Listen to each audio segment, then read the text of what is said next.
Bonjour, chers amis auditrices, chers amis auditeurs. J'espère que vous êtes encore là au rendez-vous de tous les dimanches désormais. Soyez bénis. Nous nous retrouvons comme à l'accoutumée pour réfléchir un peu à notre façon de vivre et de servir le Seigneur. En tant que chrétiens, nous avons besoin de savoir un nombre de choses pour mieux exercer notre ministère. Mais même si nous n'étions pas encore croyants, nous avons besoin d'apprendre des choses qui nous aideront à mieux nous conduire pour finalement servir le Seigneur comme ceux qui ont déjà commencé à le servir, ceux qui nous ont donc devancés dans cette voie. Je voudrais cet après-midi relever 4 choses qui pourront certainement nous aider à faire désormais la différence dans notre conduite quotidienne. Ces choses concernent très simplement notre regard sur le monde.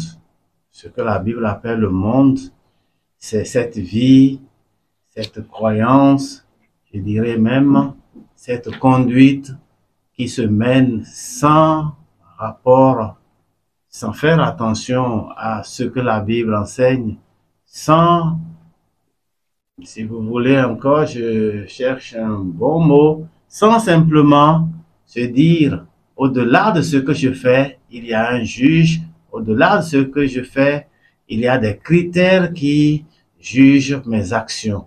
Voilà, c'est ce que nous appelons simplement le monde. Voilà.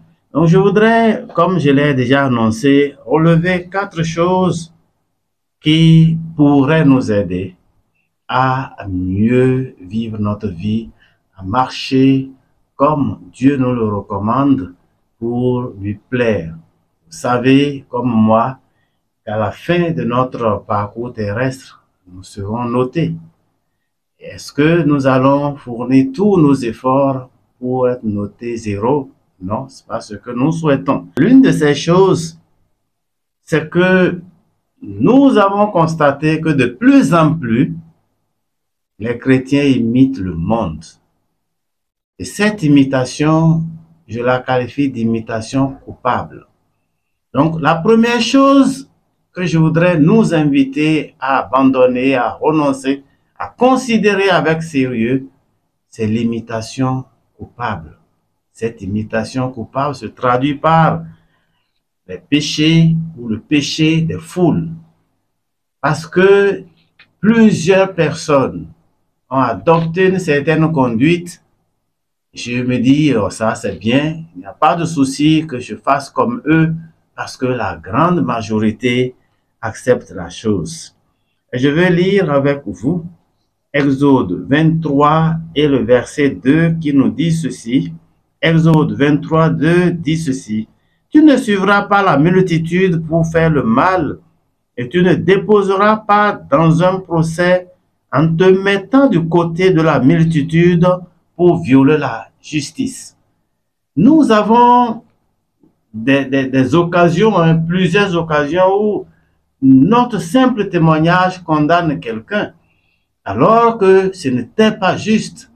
On a attendu simplement notre mot pour dire, puisque 2, 3, 4, 5 témoins ont dit la même chose, c'est vrai. Alors que nous savions à notre fort intérieur que ce n'était pas juste.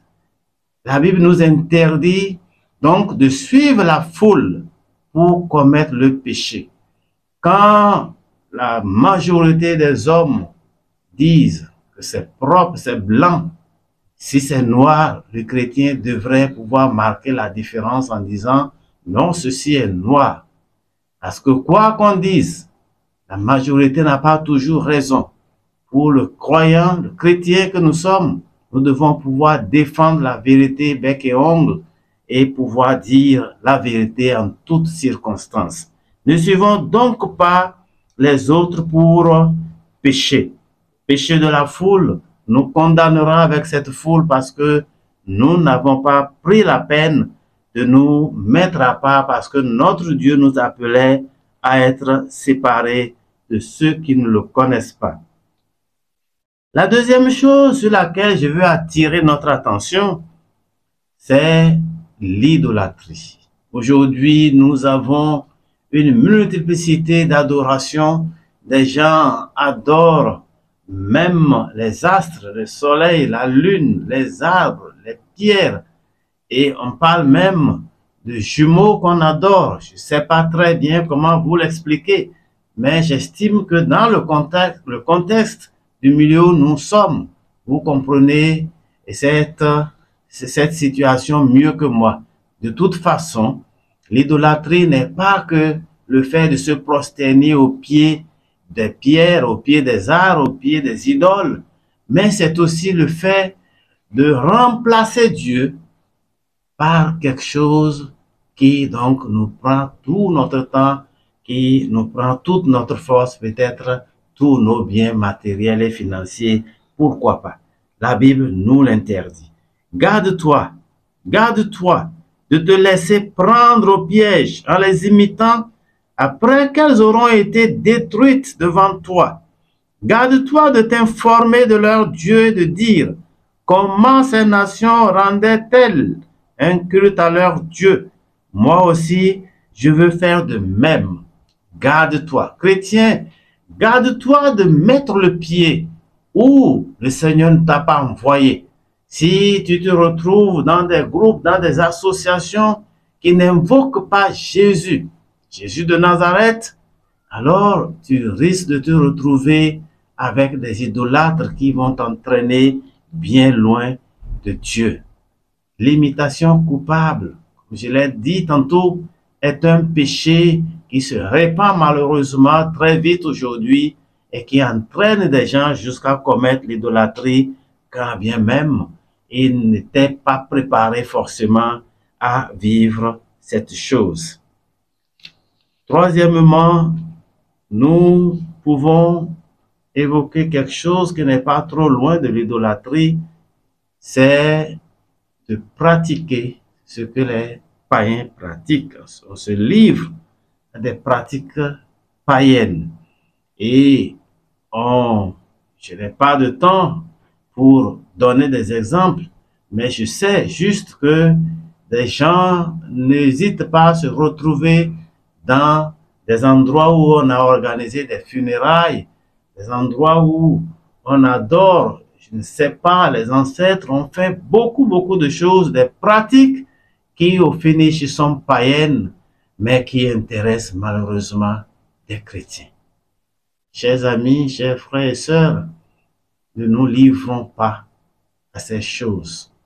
Ne nous livrons pas à ces pratiques parce qu'elles vont non seulement dévaloriser le témoignage de Dieu, mais aussi détruire notre vie, notre relation avec le Seigneur. Dans le second livre des Rois, au chapitre 17 et au verset 15, la Bible nous dit ceci: ils ont rejeté ses prescriptions, l'alliance qu'il avait conclue avec leur père et les avertissements solennels qu'il leur avait adressés. Ils se sont ralliés à des vanités et se sont rendus eux-mêmes vains. Ils se sont ralliés aux nations qui les entouraient et que l'Éternel leur avait défendu d'imiter. N'imitons pas le monde. Le monde n'a rien à nous enseigner. Au contraire, c'est nous qui avons quelque chose à donner au monde. Et ce que nous sommes appelés à lui donner, c'est la parole de vie. La parole qui transforme les vies. La parole qui permet de délivrer les gens de leurs liens, les liens du monde, les liens du péché, pour les présenter au Seigneur et les recueillir dans sa présence. N'imitons pas le monde. Ne recherchons pas ce que le monde fait, parce que le monde n'a rien de bon, rien qui puisse nous faire du bien. Et donc, nous sommes tous invités à nous focaliser sur le Seigneur qui nous a appelés, qui nous a choisis et qui nous a sauvés. La dernière chose que je voudrais souligner, c'est que très souvent, nous sommes enclins à suivre le mauvais exemple. Suivre le mauvais exemple. Il a fait ceci, faire cela, je sais que c'est pas bon, mais pour des raisons parfois qu'on ne s'explique pas, on va trouver un frère, on va trouver une sœur qui s'est attachée à une autre personne dont elle sait ou il sait que la conduite n'est pas normale, n'est pas correcte. Et ensemble, ils vivent ce que le monde autorise, ce que le diable peut prendre comme un gain pour lui. Parce que quand nous nous détachons du Seigneur et que nous imitons les mauvaises pratiques, nous nous livrons ainsi au diable qui va nous manipuler comme bon lui semble. Nous allons lire ces deux derniers versets dans Matthieu 23. Matthieu chapitre 23, les versets 2 et 3, où il est dit ceci. Les scribes et les pharisiens sont assis dans la chaire de Moïse. Faites donc et observez tout ce qu'ils vous diront, mais n'agissez pas selon leurs œuvres, car ils disent et ne font pas. Ils disent et ne font pas. Le chrétien doit enseigner par la bouche, bien entendu, mais il doit aussi enseigner par sa conduite. Quand il se retrouve au milieu de personnes qui ne connaissent pas le Seigneur, sa conduite doit faire la différence. On devrait pouvoir remarquer qu'en cette personne, il y a quelque chose de différent et on devrait ainsi être incité à suivre cette personne là où elle adore Dieu, le Dieu qu'elle adore. Parce que, chers amis, chers frères, chères sœurs, le Seigneur nous a appelés à le servir. Le servir peut consister à proclamer sa parole. Le servir peut aussi consister à mener une vie exemplaire qui attire à lui des hommes et des femmes. Je prie que le Seigneur nous aide à garder ces petites choses et que nous puissions surtout les mettre en pratique pour être utile à quelqu'un qui en a besoin maintenant. Si nous en avons personnellement besoin, alors n'hésitons pas à nous approcher du Seigneur et à demander son secours pour sortir des cachots dans lesquels le monde a réussi malheureusement à nous garder. Dieu nous bénisse et excellent après-midi à tous.